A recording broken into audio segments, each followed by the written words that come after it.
Hola maestro, esta es la presentación de la lesión térmica y nutrición.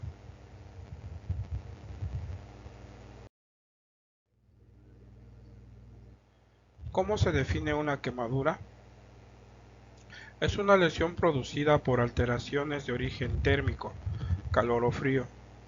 Induce estrés oxidativo severo, respuesta inflamatoria sistémica, hipermetabolismo e hipercatabolismo severo y persistente con sarcopenia secundaria, disfunción orgánica, sepsis y mayor mortalidad. Menciona los 4 tipos de quemaduras y das un ejemplo de la gente que los produce.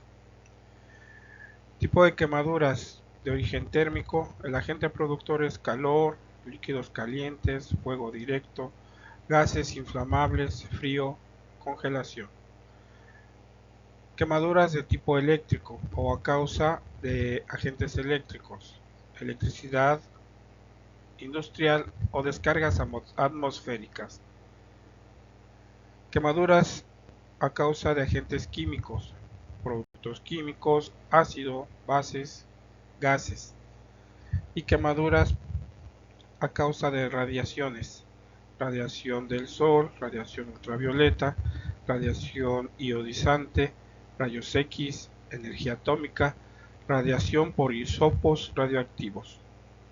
¿Cuál es el criterio de gravedad de un paciente quemado según el porcentaje de superficie corporal quemada?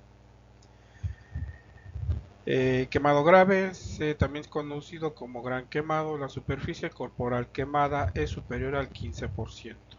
El quemado leve, la superficie corporal quemada es inferior al 15%. ¿Cuáles son los 3 grados de las quemaduras y qué parte de la piel se ve comprometida en cada una? El primer grado es epidérmica. Las características microscópicas es destrucción de la epidermis. Características macroscópicas: eritematosa, no exudativo, no flictenas o ampollas.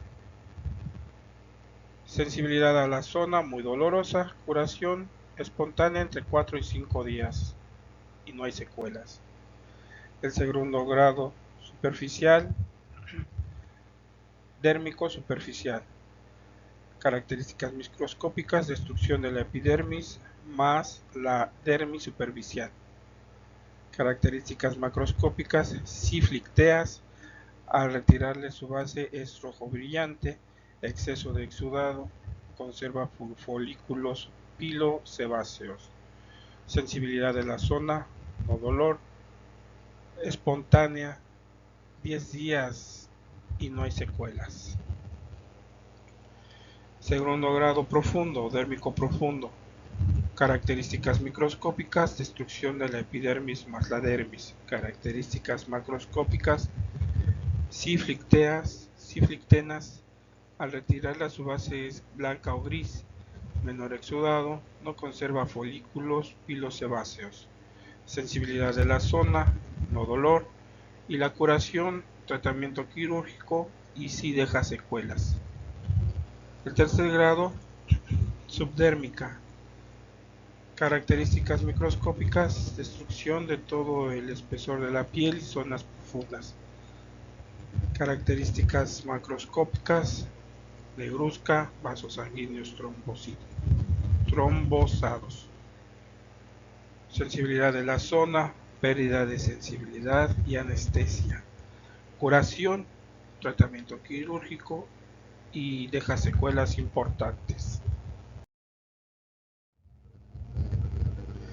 ¿Qué es la regla de los 9 para determinar la superficie corporal quemada y cuál es la variación para niños? En adultos, divide la superficie corporal adulta en 11 partes y cada una de ellas representa el 9% del total. Cada brazo 9%, 4.5 la parte anterior y 4.5 la parte posterior. abdomen 9%, pecho 9%, espalda 18%, 9 de la parte superior y 9 de la parte inferior, cabeza 8%, cuello 1%, 0.5 la parte anterior y 0.5 la parte posterior. Los genitales representan el 1%. En los niños, esta regla se modifica porque la superficie de la cabeza respecto al cuerpo es mayor que en los adultos. Se sigue la pauta siguiente: cabeza 18%, 9 de parte anterior y 9 de la parte posterior. Pecho y abdomen 18%, espalda 18%, superior e inferior. Cada brazo 9%, cada pierna 13.5%, genitales 1%.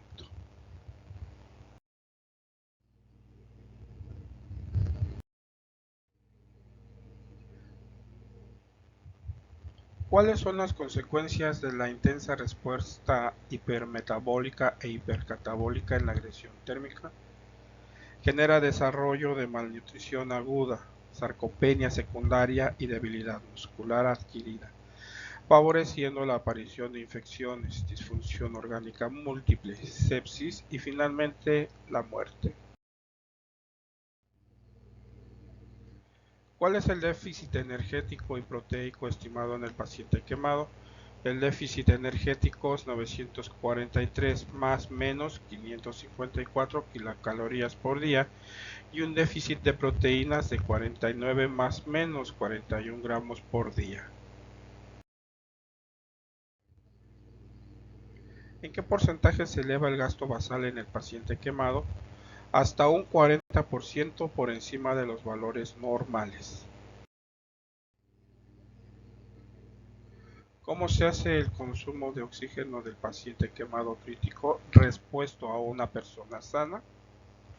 En individuos sanos, 2/3 del consumo del oxígeno está acoplado a la fosforilación oxidativa. El tercio restante se atribuye a la termogénesis. En el paciente quemado, la relación se invierte. 1/3 de la respiración mitocondrial acoplada a la fosforilación oxidativa. Los 2/3 restantes son disipados por el calor. ¿Cuál es la fisiopatología de la hiperglucemia, la hiperlactatemia, de la resistencia a la insulina asociada a la reacción térmica? Después de la lesión de la quemadura, aumenta la tasa de producción y oxidación de la glucosa, así como una extracción tisular inadecuada de la misma. Con esta se genera hiperglucemia e hiperlactatemia. La hiperglucemia con valores mayores a 180 miligramos por decilitro provoca hipercatabolismo, hipermetabolismo, con lo cual hay retardo de las heridas, mayor incidencia de infecciones.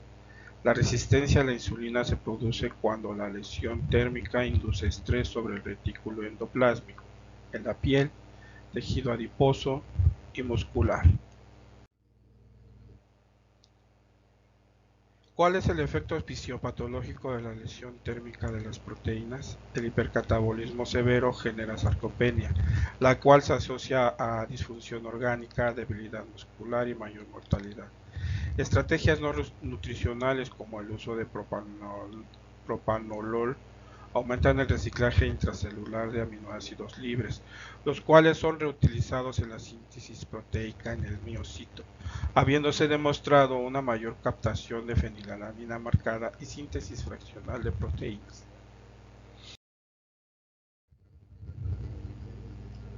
¿Cuál es la pérdida de nitrógeno estimada en la lesión térmica? En pacientes quemados se estima que 1 metro cuadrado de piel quemada genera pérdida diaria de nitrógeno de 20 a 25%, lo cual determina pérdida de 20 a 25% de masa magra. Se estima que en el paciente quemado sin terapia nutricional supera los 2 gramos de nitrógeno kilogramo por día, 15 a 29 gramos por día, lo cual supone pérdida del 10% de peso en la primera semana.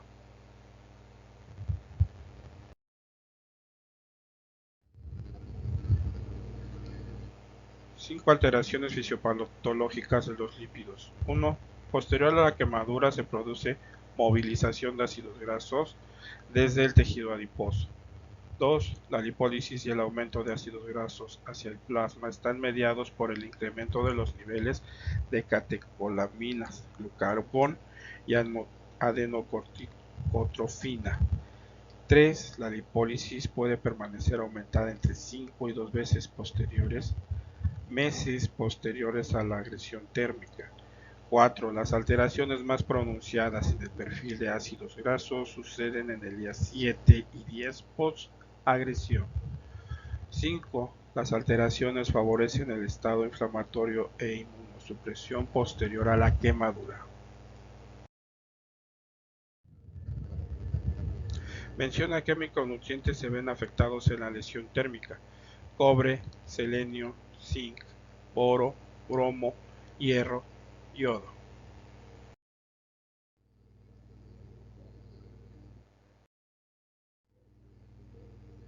¿Cuál es la vía de administración nutricional recomendada para el paciente con lesión térmica? La vía enteral. ¿Qué tan rápido se debe comenzar la nutrición enteral? Se recomienda el inicio precoz. Debería de ser tan precoz como sea posible. Menciona 5 beneficios de iniciar la terapia nutricional aplicada precozmente. Número 1. Reducción de estancia en unidad de cuidados intensivos. Número 2. Reducción de heridas. Número 3.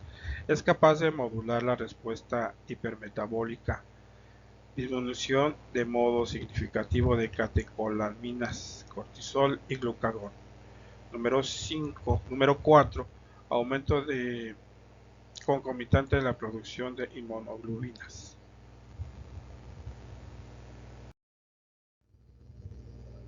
¿Cuáles pueden ser las contraindicaciones a la nutrición enteral y qué se hace en tales casos?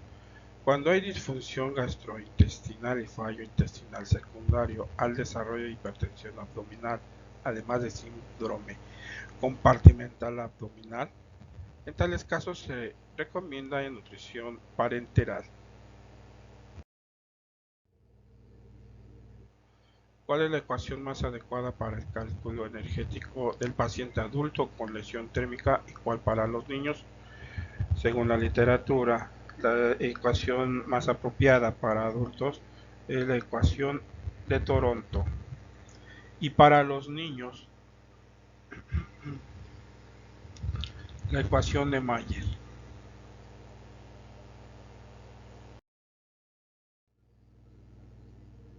¿Cuáles deben ser los aportes de carbohidratos, lípidos y proteínas en porcentajes en gramos por kilogramo por día? Carbohidratos 45 a 60%, de 5 a 7 gramos por kilogramo por día. Lípidos de 20 a 30%, 1.5 a 2 kilogramos por kilogramo por día. Y proteínas del 20 a 25, de 1 a 1.5 gramos por kilogramo por día. ¿Cuál deben ser los aportes de macronutrientes? Presenta 10 de estos. Glutamina de 3 a 5 gramos, de 0.3 a 0.5 gramos por kilogramo por día. Cobre de 4 a 5 miligramos. Selenio de 300 a 500 microgramos. Zinc de 25 a 40 miligramos. Cromo de 15 miligramos por día. Vitamina C de 1 a 3 gramos por día. Vitamina D menor para una persona menor o igual a 70 años, 600 unidades internacionales. Mayores de 70 años, 800 unidades internacionales. Vitamina A, 10.000 unidades internacionales. Vitamina E, de 20 a 25 unidades internacionales. Y betacaroteno, 3.6 miligramos. Gracias, maestro, por ver esta presentación. Que pase buenas tardes.